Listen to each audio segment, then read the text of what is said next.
1848. Un discours, prononcé à la séance publique du 7 janvier 1848 de l'Association démocratique de Bruxelles. Reproduction conforme au texte de la brochure originale publiée à Bruxelles en 1848, aux frais de l'association. Publication en collaboration avec la Bibliothèque de sciences sociales de l'Université de Québec. Discours sur la question du libre-échange. K. Marx. Messieurs, l'abolition des lois céréales, en Angleterre est le plus grand triomphe que le libre-échange ait remporté au 19e siècle. Dans tous les pays où les fabricants parlent de libre-échange, ils ont principalement en vue le libre-échange des grains et des matières premières en général. Frapper de droits protecteurs les grains étrangers, c'est infâme, c'est spéculer sur la famine des peuples. Du pain à bon marché, des salaires relevés, cheap food, high wage, voilà le seul but pour lequel les free traders, en Angleterre, ont dépensé des millions, et déjà leur enthousiasme s'est étendu à leurs frères du continent. En général, si l'on veut le libre-échange, c'est pour soulager la condition de la classe laborieuse. Mais, chose étonnante, le peuple, auquel on veut à toute force procurer du pain à bon marché, est très ingrat. Le pain à bon marché est aussi malfamé en Angleterre que le gouvernement à bon marché l'est en France. Le peuple voit dans les hommes de dévouement, dans un Boring, un Bright et consorts, ses plus grands ennemis et les hypocrites les plus effrontés. Tout le monde sait que la lutte entre les libéraux et les démocrates s'appelle, en Angleterre, la lutte entre les free traders et les chartistes. Voyons maintenant comment les free traders anglais ont prouvé au peuple les bons sentiments qui les faisaient agir. Voici ce qu'ils disaient aux ouvriers des fabriques. Le droit prélevé sur les céréales est un impôt sur le salaire, cet impôt, vous le payez aux seigneurs territoriaux, à ces aristocrates du Moyen-Âge. Si votre position est misérable, c'est à cause de la cherté des vivres de première nécessité. Les ouvriers demandaient à leur tour aux fabricants. Comment se fait-il que, depuis les 30 dernières années où notre industrie a pris le plus grand développement, notre salaire est baissé dans une proportion bien plus rapide que le prix des grains n'a haussé. L'impôt que nous payons aux propriétaires fonciers, comme vous le prétendez, fait sur l'ouvrier à peu près 3 pence, 6 sous, par semaine. Et cependant le salaire du tisserand à la main est descendu de 28 SH, par semaine à 5 SH, de 35 FR, à 7 FR, 25, depuis 1815 jusqu'à 1843, et le salaire du tisserand, dans l'atelier automatique, a été réduit de 20 SH, par semaine à 8 SH, de 25 FR, à 10 FR, depuis 1823 jusqu'à 1843. Et pendant tout ce temps la part d'impôt que nous avons payée n'a jamais été au-delà de 3 pence. Et puis, en 1834, quand le pain était à très bon compte et que le commerce allait très bien, qu'est-ce que vous nous disiez? Si vous êtes malheureux, c'est parce que vous faites trop d'enfants, et que votre mariage est plus fécond que votre industrie. Voilà les propres paroles que vous nous disiez alors, et vous êtes allés faire les nouvelles lois des pauvres et construire les workhouses, ces bastilles des prolétaires. C'est à quoi répliquaient les fabricants. Vous avez raison, messieurs les ouvriers, ce n'est pas seulement le prix du blé, mais encore la concurrence entre les bras offerts, qui détermine le salaire. Mais pensez bien à une chose, c'est que notre sol ne se compose que de rochers et de bancs de sable. Vous figurez-vous, par hasard, qu'on puisse faire venir du blé dans des pots à fleurs. Ainsi, si, au lieu de prodiguer notre capital et notre travail sur un sol tout à fait stérile, nous abandonnions l'agriculture pour nous livrer exclusivement à l'industrie, toute l'Europe abandonnerait les manufactures, et l'Angleterre formerait une seule grande ville manufacturière, qui aurait pour campagne le reste de l'Europe. Tout en parlant de la sorte à ses propres ouvriers, le fabricant est interpellé par le petit commerçant qui lui dit: mais si nous abolissons les lois céréales, nous ruinerons, il est vrai, notre agriculture, mais nous ne forcerons pas pour cela les autres pays de se fournir dans nos fabriques et d'abandonner les leurs. Qu'en résultera-t-il? Je perdrai les pratiques que j'ai maintenant à la campagne, et le commerce intérieur perdra ses marchés. Le fabricant, tournant le dos à l'ouvrier, répond à l'épicier: quant à ça, laissez-nous faire. Une fois que l'impôt sur le blé sera aboli, nous aurons de l'étranger du blé à meilleur marché. Puis nous abaisserons le salaire, qui haussera en même temps dans les autres pays dont nous tirons les grains. Ainsi, outre les avantages que nous avons déjà, nous aurons encore celui d'un salaire moindre, et avec tous ces avantages, nous forcerons bien le continent à se fournir chez nous. Mais voilà que le fermier et l'ouvrier de la campagne se mêlent à la discussion. Et nous, donc, que deviendrons-nous? Disent-ils. Irions-nous porter un arrêt de mort sur l'agriculture qui nous fait vivre? Devrions-nous souffrir qu'on nous ôtât le sol de dessous nos pieds? Pour toute réponse, l'Anti-Corn Law League s'est contenté d'assigner des prix aux 3 meilleurs écrits traitant l'influence salutaire de l'abolition des lois céréales sur l'agriculture anglaise. Ces prix ont été remportés par MM. Hope, Morse et Gregg, dont les livres furent répandus à la campagne par des milliers d'exemplaires. L'un des lauréats s'attache à prouver que ce n'est ni le fermier ni le laboureur salarié qui perdra par la libre importation du grain étranger, mais seulement le propriétaire foncier. Le fermier anglais, s'écrit-il, n'a pas à craindre l'abolition des lois céréales, parce qu'aucun pays ne saurait produire du blé d'aussi bonne qualité et à aussi bon marché que l'Angleterre. Ainsi quand même le prix du blé tomberait, ça ne pourrait vous faire du tort, parce que cette baisse porterait seulement sur la rente qui aurait diminué et nullement sur le profit industriel et sur le salaire, qui resteraient les mêmes. Le second lauréat, Monsieur Morse, soutient, au contraire, que le prix du blé haussera à la suite de l'abolition des lois céréales. Il se donne infiniment de peine, pour démontrer que les droits protecteurs n'ont jamais pu assurer au blé un prix rémunérateur. À l'appui de son assertion, il cite le fait que toutes les fois qu'on a importé du blé étranger, le prix du blé montait considérablement en Angleterre et quand on en importait peu, il y tombait extrêmement.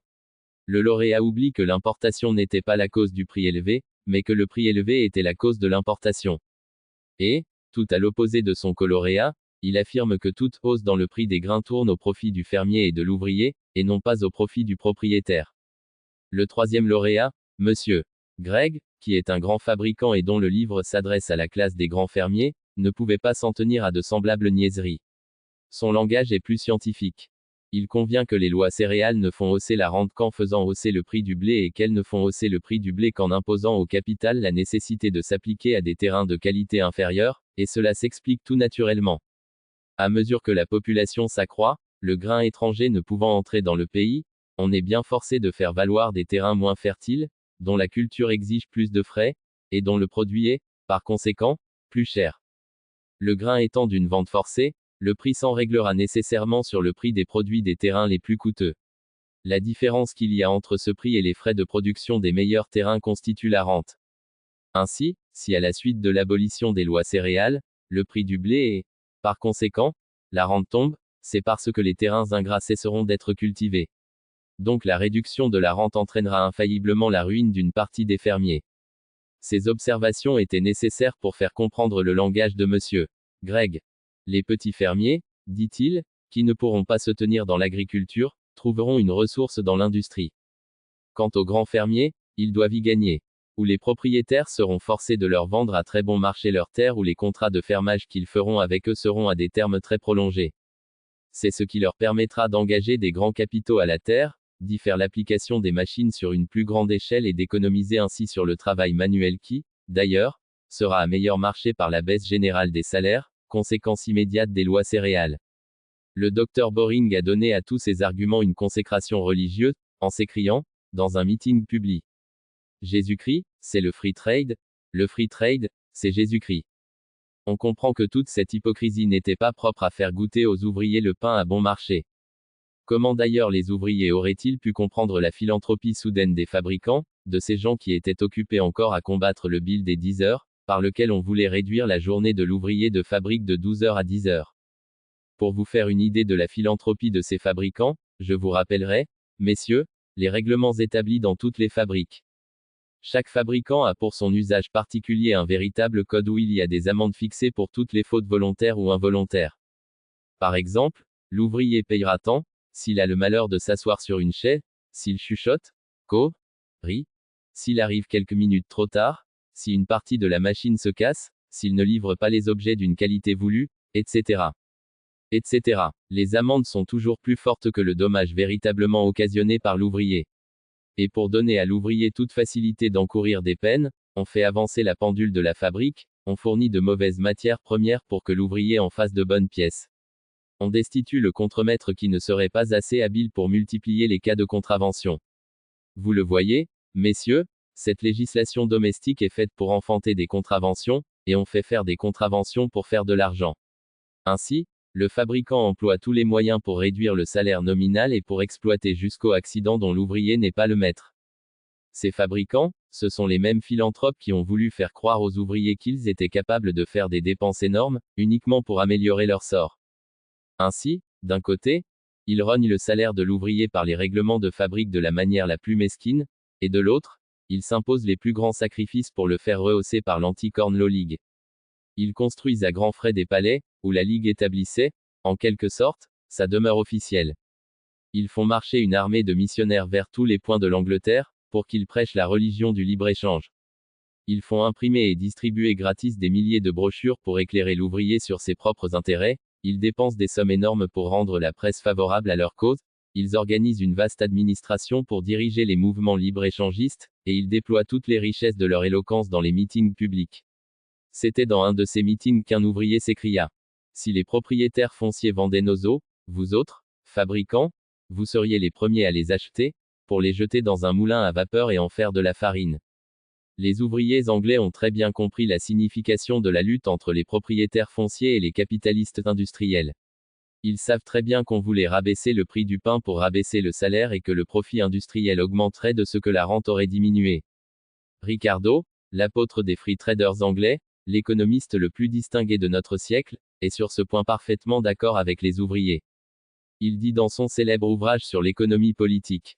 Si, au lieu de récolter du blé chez nous, nous découvrons un nouveau marché où nous pourrions nous procurer ces objets à meilleur compte, dans ce cas les salaires doivent baisser et les profits d'accroître.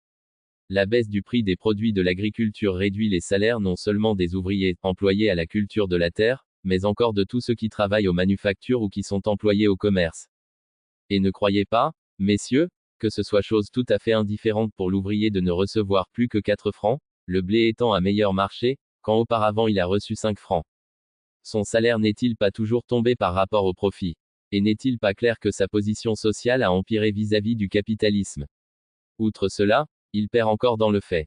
Tant que le prix du blé était encore plus élevé, le salaire l'étant également, une petite épargne faite sur la consommation du pain suffisait pour lui procurer d'autres jouissances, mais du moment que le pain et en conséquence le salaire est à très bon marché, il ne pourra presque rien économiser sur le pain pour l'achat des autres objets. Les ouvriers anglais ont fait sentir aux free traders qu'ils ne sont pas les dupes de leurs illusions et de leurs mensonges, et si, malgré cela, ils se sont associés à eux contre les propriétaires fonciers, c'était pour détruire les derniers restes de la féodalité et pour n'avoir plus affaire qu'à un seul ennemi. Les ouvriers ne se sont pas trompés dans leurs calculs, car les propriétaires fonciers, pour se venger des fabricants, ont fait cause commune avec les ouvriers pour faire passer le bill des 10 heures, que ces derniers avaient vainement demandé depuis 30 ans, et qui passa immédiatement après l'abolition des droits sur les céréales. Si, au congrès des économistes, le docteur Boring a tiré de sa poche une longue liste pour faire voir toutes les pièces de bœuf, de jambon, de lard, de poulet, etc., etc., qui ont été importées en Angleterre, pour être consommées, comme il dit, par les ouvriers, il a malheureusement oublié de vous dire qu'au même instant les ouvriers de Manchester et des autres villes manufacturières, se trouvaient jetés sur le pavé par la crise qui commençait. En principe, en économie politique, il ne faut jamais grouper les chiffres d'une seule année pour en tirer des lois générales. Il faut toujours prendre le terme moyen de 6 à 7 ans, laps de temps pendant lequel l'industrie moderne passe par les différentes phases de prospérité, de surproduction, de stagnation, de crise et achève son cycle fatal. Sans doute, si le prix de toutes les marchandises tombe, et c'est là la conséquence nécessaire du libre-échange, je pourrais me procurer pour 1 franc bien plus de choses qu'auparavant. Et le franc de l'ouvrier vaut autant que tout autre. Donc, le libre-échange sera très avantageux à l'ouvrier. Il y a seulement un petit inconvénient à cela, c'est que l'ouvrier, avant d'échanger son franc pour d'autres marchandises, a fait d'abord l'échange de son travail contre le capital. Si dans cet échange il recevait toujours pour le même travail le franc en question, et que le prix de toutes les autres marchandises tombait, il gagnerait toujours à ce marché. Le point difficile, ce n'est pas de prouver que le prix de toute marchandise baissant, j'aurai plus de marchandises pour le même argent. Les économistes prennent toujours le prix du travail au moment où ils s'échangent contre d'autres marchandises, mais ils laissent tout à fait de côté le moment où le travail opère son échange contre le capital. Quand il faudra moins de frais pour mettre en mouvement la machine qui produit les marchandises, les choses nécessaires pour entretenir cette machine qui s'appelle travailleur, coûteront également moins cher. Si toutes les marchandises sont à meilleur marché, le travail, qui est aussi une marchandise, baissera également de prix, et, comme nous le verrons plus tard, ce travail marchandise baissera proportionnellement beaucoup plus que les autres marchandises. Le travailleur, comptant toujours sur l'argumentation des économistes, trouvera que le franc s'est fondu dans sa poche, et qu'il ne lui reste plus que 5 sous. Là-dessus les économistes vous diront, eh bien, nous convenons que la concurrence parmi les ouvriers, qui certes n'aura pas diminué sous le régime du libre-échange, ne tardera pas à mettre les salaires en accord avec le bas prix des marchandises. Mais d'autre part le bas prix des marchandises augmentera la consommation, la plus grande consommation exigera une plus grande production, laquelle sera suivie d'une plus forte demande de bras, et à cette plus forte demande de bras succédera une hausse de salaire. Toute cette argumentation revient à ceci, le libre-échange augmente les forces productives. Si l'industrie va croissant, si la richesse, si le pouvoir productif. Si, en un mot, le capital productif augmente la demande du travail, le prix du travail, et, par conséquent, le salaire, augmente également. La meilleure condition pour l'ouvrier, c'est l'accroissement du capital. Et il faut en convenir. Si le capital reste stationnaire, l'industrie ne restera pas seulement stationnaire, mais elle déclinera, et, en ce cas, l'ouvrier en sera la première victime. Il périra avant le capitaliste. Et dans le cas où le capital va croissant, dans cet état de choses que nous avons dit le meilleur pour l'ouvrier, quel sera son sort? Il périra également. L'accroissement du capital productif implique l'accumulation et la concentration des capitaux. La centralisation des capitaux amène une plus grande division du travail et une plus grande application des machines. La plus grande division du travail détruit la spécialité du travail, détruit la spécialité du travailleur et, en mettant à la place de cette spécialité un travail que tout le monde peut faire, elle augmente la concurrence entre les ouvriers. Cette concurrence devient d'autant plus forte que la division du travail donne à l'ouvrier le moyen de faire à lui seul le travail de trois. Les machines produisent le même résultat sur une beaucoup plus grande échelle. L'accroissement du capital productif, en forçant les capitalistes industriels à travailler avec des moyens toujours croissants, ruine les petits industriels et les jette dans le prolétariat. Puis, le taux de l'intérêt diminuant à mesure que les capitaux s'accumulent, les petits rentiers qui ne peuvent plus vivre de leur rente seront forcés de se lancer dans l'industrie pour aller augmenter ensuite le nombre des prolétaires. Enfin, plus le capital productif augmente, plus il est forcé de produire pour un marché dont il ne connaît pas les besoins, plus la production précède la consommation, plus l'offre cherche à forcer la demande, et, en conséquence, les crises augmentent d'intensité et de rapidité. Mais toute crise, à son tour, accélère la centralisation des capitaux et grossit le prolétariat. Ainsi, à mesure que le capital productif s'accroît, la concurrence entre les ouvriers s'accroît dans une proportion beaucoup plus forte. La rétribution du travail diminue pour tous, et le fardeau du travail augmente pour quelques-uns. En 1829, il y avait à Manchester, 1088 fileurs occupés dans 36 fabriques. En 1841, il n'y en avait plus que 448, et ces ouvriers étaient occupés à 53 353 fuseaux de plus que les 1088 ouvriers de 1829. Si le rapport du travail manuel avait augmenté proportionnellement au pouvoir productif, le nombre des ouvriers aurait dû atteindre le chiffre de 1848, de sorte que les améliorations apportées dans la mécanique ont enlevé le travail à 1100 ouvriers. Nous savons d'avance la réponse des économistes. Ces hommes privés d'ouvrage, disent-ils, trouveront un autre emploi de leurs bras. Monsieur le docteur Boring n'a pas manqué de reproduire cet argument au Congrès des économistes, mais il n'a pas manqué non plus de se réfuter lui-même. En 1833, Monsieur le docteur Boring prononçait un discours à la Chambre des communes, au sujet des 50 000 tisserands de Londres qui depuis très longtemps se meurent d'inanition, sans pouvoir trouver cette nouvelle occupation que les free traders font entrevoir dans le lointain. Nous allons donner les passages les plus saillants de ce discours de Monsieur le docteur Boring. La misère des tisserands à la main, dit-il, est le sort inévitable de toute espèce de travail qui s'apprend facilement et qui est susceptible d'être à chaque instant remplacé par des moyens moins coûteux. Comme dans ce cas la concurrence entre les ouvriers est extrêmement grande, le moindre relâchement dans la demande amène une crise. Les tisserands à la main se trouvent en quelque sorte placés sur les limites de l'existence humaine. Un pas de plus et leur existence devient impossible. Le moindre choc suffit pour les lancer dans la carrière du dépérissement. Les progrès de la mécanique, en supprimant de plus en plus le travail manuel, amènent infailliblement pendant l'époque de la transition bien des souffrances temporelles. Le bien-être national ne saurait être acheté qu'au prix de quelques maux individuels. On avance en industrie qu'aux dépens des traînards, et de toutes les découvertes, le métier à vapeur est celle qui pèse avec le plus de poids sur les tisserands à la main. Déjà dans beaucoup d'articles qui se sont faits à la main, le tisserand a été mis hors de combat, mais il sera battu sur bien des choses qui se font encore à la main. Je tiens, dit-il plus loin, entre mes mains une correspondance du gouverneur général avec la Compagnie des Indes orientales. Cette correspondance concerne les tisserands du district de Dhaka. Le gouverneur dit dans ses lettres, il y a quelques années la Compagnie des Indes orientales recevait 6 à 8 millions de pièces de coton, qui étaient fabriquées par les métiers du pays, la demande en tomba graduellement et fut réduite à 1 million de pièces environ. Dans ce moment, elle a presque complètement cessé. De plus, en 1800, l'Amérique du Nord a tiré des Indes presque 800 000 pièces de coton. En 1830, elle n'en tirait même pas 4000. Enfin, en 1800, on a embarqué, pour être transféré en Portugal, 1 million de pièces de coton. En 1830, le Portugal n'en recevait plus que 20 000. Les rapports sur la détresse des tisserands indiens sont terribles. Et quelle fut l'origine de cette détresse? La présence sur le marché des produits anglais, la production de l'article au moyen du métier à vapeur. Un très grand nombre de tisserands est mort d'inanition. Le restant a passé à d'autres occupations et surtout aux travaux ruraux. Ne pas savoir changer d'occupation, c'était un arrêt de mort. Et en ce moment, le district de Dhaka regorge des fils et des tissus anglais. La mousseline de Dhaka, renommée dans tout le monde pour sa beauté et la fermeté de sa texture, est également éclipsée par la concurrence des machines anglaises. Dans toute l'histoire du commerce, on aurait peut-être de la peine à trouver des souffrances pareilles à celles qu'ont dû supporter de cette manière des classes entières dans les Indes orientales.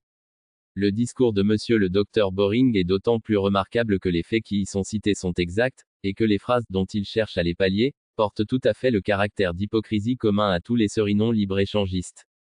Il représente les ouvriers comme des moyens de production qu'il faut remplacer par des moyens de production moins coûteux. Il fait semblant de voir dans le travail dont il parle, un travail tout à fait exceptionnel, et dans la machine qui a écrasé les tisserands, une machine également exceptionnelle.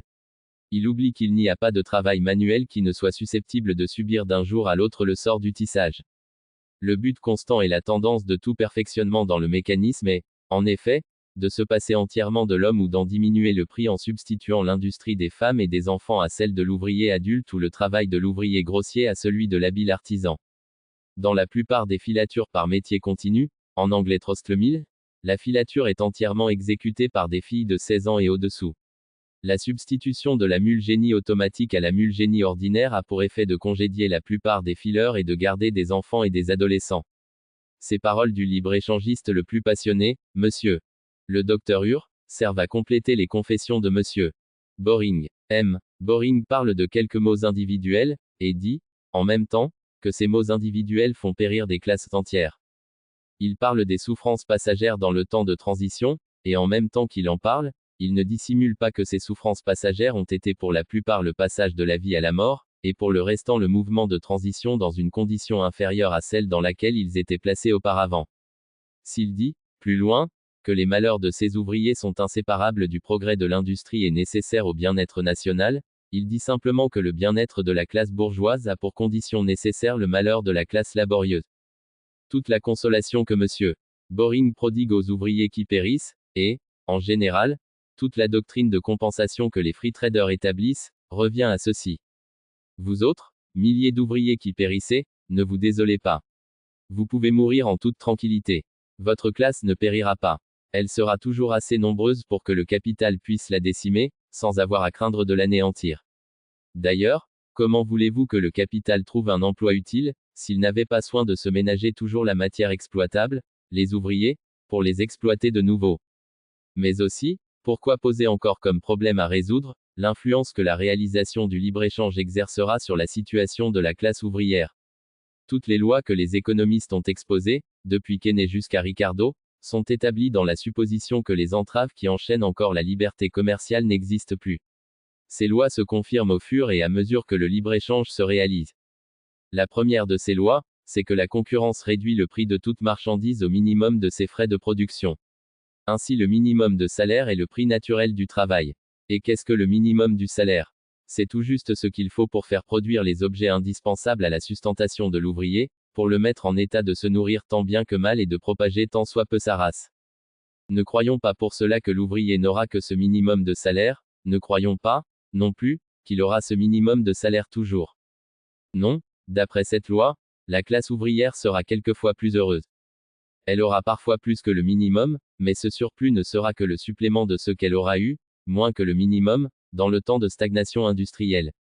Cela veut dire que, dans un certain laps de temps qui est toujours périodique, dans ce cercle que fait l'industrie, en passant par les vicissitudes de prospérité, de surproduction, de stagnation, de crise, en comptant tout ce que la classe ouvrière aura eu de plus et de moins que le nécessaire, on verra qu'en somme elle n'aura eu ni plus ni moins que le minimum.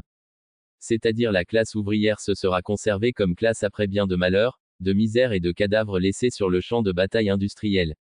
Mais qu'importe, la classe subsiste toujours et, mieux que cela, elle se sera accrue. Ce n'est pas tout. Le progrès de l'industrie produit des moyens d'existence moins coûteux. C'est ainsi que l'eau de vie a remplacé la bière, que le coton a remplacé la laine et le lin, et que la pomme de terre a remplacé le pain. Ainsi, comme on trouve toujours moyen d'alimenter le travail avec des choses moins chères et plus misérables, le minimum du salaire va toujours en diminuant. Si ce salaire a commencé à faire travailler l'homme pour vivre, il finit par faire vivre l'homme d'une vie de machine. Son existence n'a d'autre valeur que celle d'une simple force productive, et le capitaliste le traite en conséquence. Cette loi du travail marchandise, du minimum du salaire, se vérifiera à mesure que la supposition des économistes, le libre-échange, sera devenue une vérité, une actualité. Ainsi, de deux choses l'une, ou il faut renier toute l'économie politique basée sur la supposition du libre-échange, ou bien il faut convenir que les ouvriers seront frappés de toute la rigueur des lois économiques sous ce libre-échange. Pour nous résumer, dans l'état actuel de la société, qu'est-ce donc que le libre-échange? C'est la liberté du capital. Quand vous aurez fait tomber les quelques entraves nationales qui enchaînent encore la marche du capital, vous n'aurez fait qu'en affranchir entièrement l'action. Tant que vous laissez subsister le rapport du travail salarié au capital, l'échange des marchandises entre elles aura beau se faire dans les conditions les plus favorables, il y aura toujours une classe qui exploitera, et une classe qui sera exploitée. On a véritablement de la peine à comprendre la prétention des libre-échangistes, qui s'imaginent que l'emploi plus avantageux du capital fera disparaître l'antagonisme entre les capitalistes industriels et les travailleurs salariés. Tout au contraire, tout ce qui en résultera, c'est que l'opposition de ces deux classes se dessinera plus nettement encore. Admettez un instant qu'il n'y ait plus de loi céréales, plus de douane, plus d'octroi, enfin que toutes les circonstances accidentelles, auxquelles l'ouvrier peut encore s'en prendre, comme étant les causes de sa situation misérable, aient entièrement disparu, et vous aurez déchiré autant de voiles qui dérobaient à ses yeux son véritable ennemi. Il verra que le capital devenu libre ne le rend pas moins esclave que le capital vexé par les douanes. Messieurs, ne vous en laissez pas imposer, par le mot abstrait de liberté. Liberté de qui? Ce n'est pas la liberté d'un simple individu, en présence d'un autre individu. C'est la liberté qu'a le capital d'écraser le travailleur. Comment voulez-vous encore sanctionner la libre concurrence par cette idée de liberté quand cette liberté n'est que le produit d'un état de choses basé sur la libre concurrence? Nous avons fait voir ce que c'est que la fraternité que le libre-échange fait naître entre les différentes classes d'une seule et même nation. La fraternité que le libre-échange établirait entre les différentes nations de la Terre ne serait guère plus fraternelle. Désignée par le nom de fraternité universelle, l'exploitation à son état cosmopolite, c'est une idée qui ne pouvait prendre origine que dans le sein de la bourgeoisie. Tous les phénomènes destructeurs que la libre concurrence fait naître dans l'intérieur d'un pays se reproduisent dans des proportions plus gigantesques sur le marché de l'univers. Nous n'avons pas besoin de nous arrêter plus longuement aux sophismes que débitent à ce sujet les libre-échangistes, et qui valent bien les arguments de nos trois lauréats, MM. Hope, Morse et Gregg. On nous dit, par exemple, que le libre-échange ferait naître une division du travail international qui assignerait à chaque pays une production en harmonie avec ses avantages naturels. Vous pensez peut-être, messieurs, que la production du café et du sucre, c'est la destinée naturelle des Indes occidentales. 2 siècles auparavant, la nature, qui ne se mêle guère du commerce, n'y avait mis ni café, ni canne à sucre. Et il ne se passera peut-être pas un demi-siècle que vous n'y trouverez plus ni café ni sucre, car les Indes orientales, par la production à meilleur marché, ont déjà victorieusement combattu cette prétendue destinée naturelle des Indes occidentales. Et ces Indes occidentales avec leurs dons naturels sont déjà pour les Anglais un fardeau aussi lourd que les tisserands de Dhaka, qui, eux aussi, étaient destinés depuis l'origine des temps à tisser à la main. Une chose encore qu'il ne faut jamais perdre de vue, c'est que, de même que tout est devenu monopole, il y a aussi de nos jours quelques branches industrielles qui dominent toutes les autres et qui assurent au peuple qui les exploite le plus, l'empire sur le marché de l'univers. C'est ainsi que dans le commerce international le coton à lui seul a une plus grande valeur commerciale que toutes les autres matières premières, employées pour la fabrication des vêtements, prises ensemble. Et il est véritablement risible de voir les libre-échangistes faire ressortir les quelques spécialités dans chaque branche industrielle pour les mettre en balance avec les produits de commun usage, qui se produisent à meilleur marché dans les pays où l'industrie est le plus développée. Si les libre-échangistes ne peuvent pas comprendre comment un pays peut s'enrichir aux dépens de l'autre, nous ne devons pas en être étonnés, puisque ces mêmes messieurs ne veulent pas non plus comprendre comment, dans l'intérieur d'un pays, une classe peut s'enrichir aux dépens d'une autre classe. Ne croyez pas, messieurs, qu'en faisant la critique de la liberté commerciale nous ayons l'intention de défendre le système protectionniste. On se dit ennemi du régime constitutionnel, on ne se dit pas pour cela ami de l'ancien régime. D'ailleurs, le système protectionniste n'est qu'un moyen d'établir chez un peuple la grande industrie, c'est-à-dire de le faire dépendre du marché de l'univers, et du moment qu'on dépend du marché de l'univers, on dépend déjà plus ou moins du libre-échange. Outre cela, le système protecteur contribue à développer la libre concurrence dans l'intérieur d'un pays. C'est pourquoi nous voyons que dans les pays où la bourgeoisie commence à se faire valoir comme classe, en Allemagne, par exemple, elle fait de grands efforts pour avoir des droits de protecteur. Ce sont pour elle des armes contre la féodalité et contre le gouvernement absolu, c'est pour elle un moyen de concentrer ses forces, de réaliser le libre-échange dans l'intérieur du même pays. Mais en général, de nos jours, le système protecteur est conservateur, tandis que le système du libre-échange est destructeur. Il dissout les anciennes nationalités et pousse à l'extrême l'antagonisme entre la bourgeoisie et le prolétariat. En un mot, le système de la liberté commerciale hâte la révolution sociale. C'est seulement dans ce sens révolutionnaire, messieurs, que je vote en faveur du libre-échange. Note 1. Ici, comme dans la suite de ce texte, Marx désigne par loi céréales les lois sur les céréales. NR 2. Marx avait écrit ne vous laissez pas en imposer. N. R. Archive Internet des marxistes. Archive Marx, Engels. Haut de la page sommaire.